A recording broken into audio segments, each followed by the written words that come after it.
Good morning. And we're going to talk about formatting, how to format your assignments. Let's have a look at a typed version of formatting. So this is the basic format that I want you to use when you hand in your work. When you open Word documents, yours will probably be in Japanese. The first thing we're going to do is change the font. And we want to use a font called Times New Roman. Then we're going to set the font size to 12. Times New Roman, size 12. The next thing that we want to do is over here. There are 3 dots. It's more options. When we press this button, we have some options. We want to go to line spacing. When you click line spacing, you have a choice, 1.5 to 2.53. We want to select 1.5. The next thing that we want to do is to select our text alignment. It usually is set to the left. You want to make sure it's set to the right. You'll see here on the right of the screen, the cursor. You then type your name, and that's the first thing that you're going to type. Press the space bar, and then type your student number. Press the space bar again. Go back to text alignment and set it to align center in the middle. Here, you're going to type the title of your short essay. Notice that all the main words start with a big letter. The only words that start with a small letter are function words: at, in, by, of. If the word has more than 2 letters, use a big letter to start for the title. Press the space bar again. Go back to text alignment and change it to the left. You can add one more space and then start writing. Before you start writing, you need to make what's called an indent. The indent is made by pressing the Tab key on the left of your keyboard.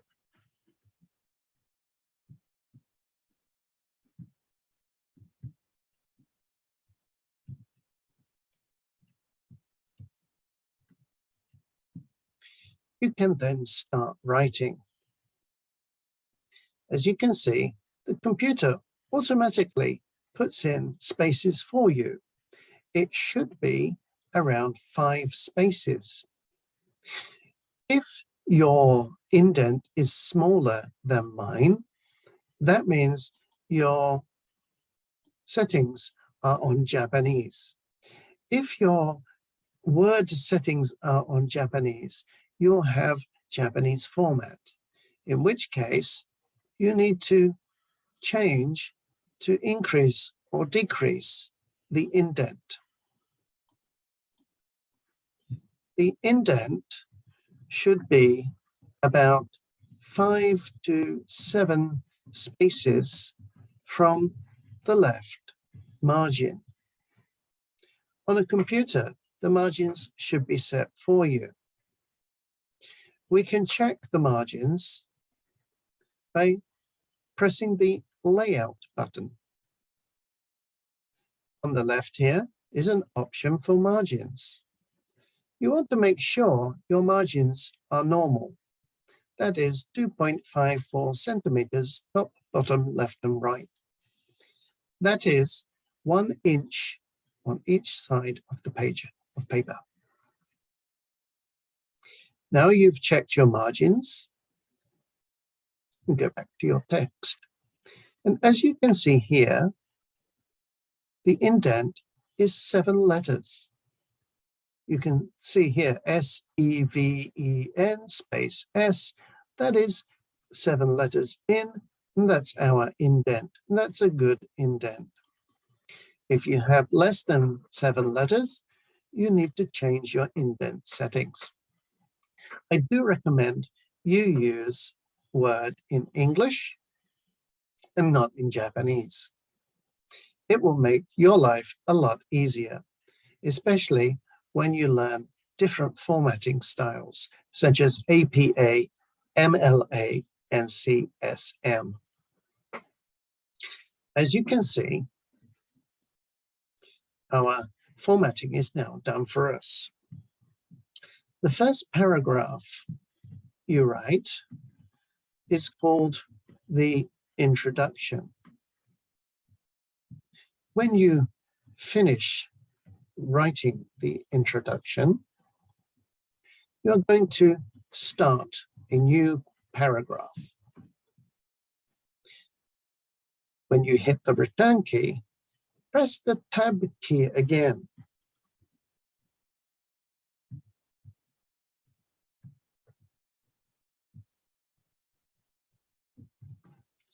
So you press the tab key again to make a new indent, and then you start writing your first body paragraph. In a short essay, you can have 2 or 3 body paragraphs. In this example, I will be using just 2 body paragraphs.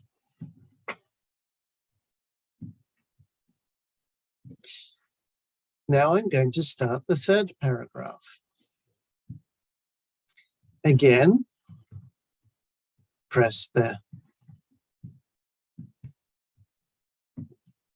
tab key to make a new indent and continue writing your next body paragraph.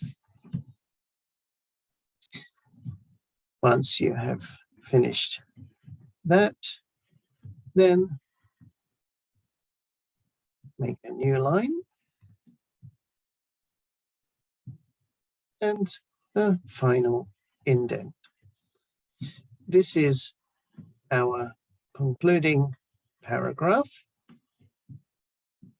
And in this paragraph, you are going to rephrase the introduction or to give a comment or opinion about the topic you are writing about.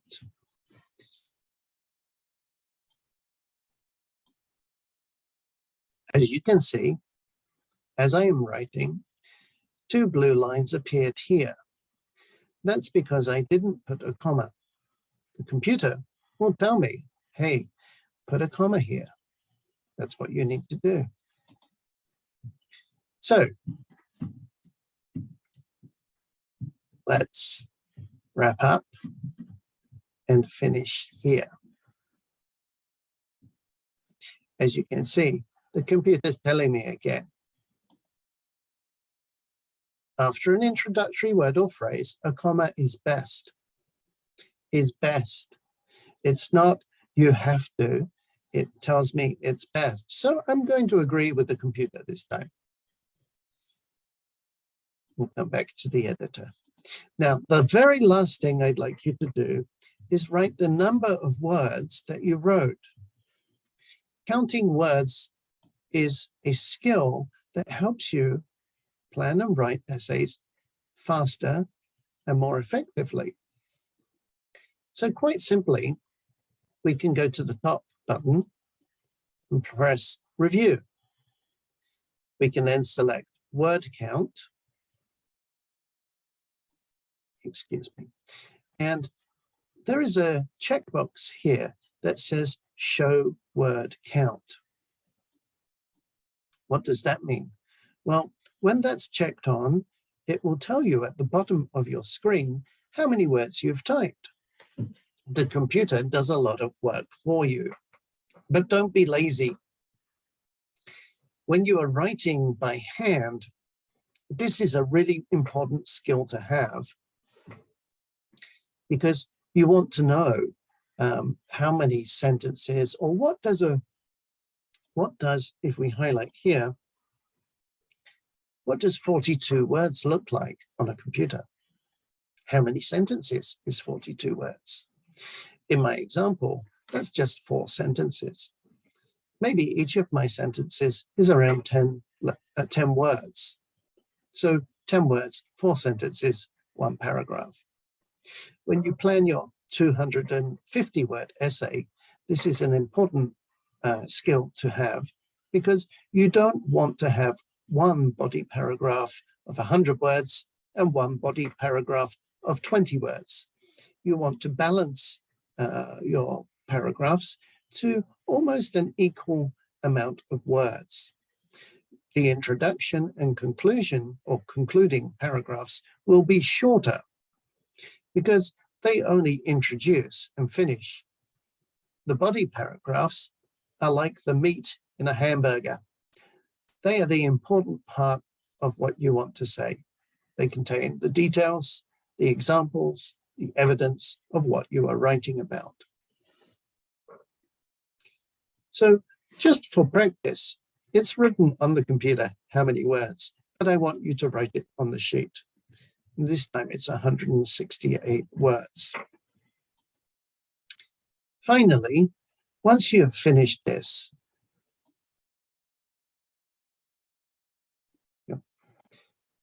there is a small button here called the editor. It looks like a pencil with 3 long marks coming out the right side. On the home screen, you'll find it on the right side. On the review screen, you'll find it on the left side. So we'll go back to the home screen and press this button. This button now gives us a score, and this score tells us how easy your or my writing is to read. We have a setting here for formal writing, and that's the one that we want to use. There is settings for professional writing and also casual writing. If you are not writing academic English, you can set it to casual. But in this course, we're using formal English, so please keep it on formal. The editor will check your spelling, and I've got a tick. The spelling is okay, the grammar is okay. There is no acronyms. I might put in an acronym. So here's an acronym, DBLT. Now you'll see one acronym, the score has gone down. And when I click on it, it will say, maybe you meant task-based language teaching. And then it will correct itself. So the computer is going to do a lot of things for you. Now, one very important thing I noticed on many essays already, formality. Academic writing, formality is a little important. So let's have a look at that example. We click on formality, it takes us to here, let's. In formal writing, you try to spell out the words. We try not to use the apostrophe. And so in this case, instead of let's wrap up, we'll put in let us wrap up. But the computer says, I still don't like this let us wrap up. So let's click it again. And because the so here is the first word in the sentence, we need a lowercase letter. And so now I've got 100% on the editor. That doesn't mean my writing is perfect. It just means it's easier to understand. The editor will check your vocabulary, things like punctuation, and there is the topics inclusiveness and sensitive references. So if you type a word that might be considered rude, the computer will tell you you might not want to use that particular word. Okay. And at the end, you can get some insights like your top corrections, what things you corrected most over the last 28 days or the last week. And so the more you write, the more information the editor will give you about your writing. There are other things that you can do with Word. Word is very, very useful for you as writers. In the classroom, we'll be writing by hand because, again, that's an important skill for timed writing tests. And usually people can write faster by hand than they can on a computer. We can consider these two different skills. So as we are learning the computer skills, we are also practicing our writing by hand skills. That's all for this video. Thank you very much for listening. I'm going to stop sharing my video now, and I'm going to stop recording.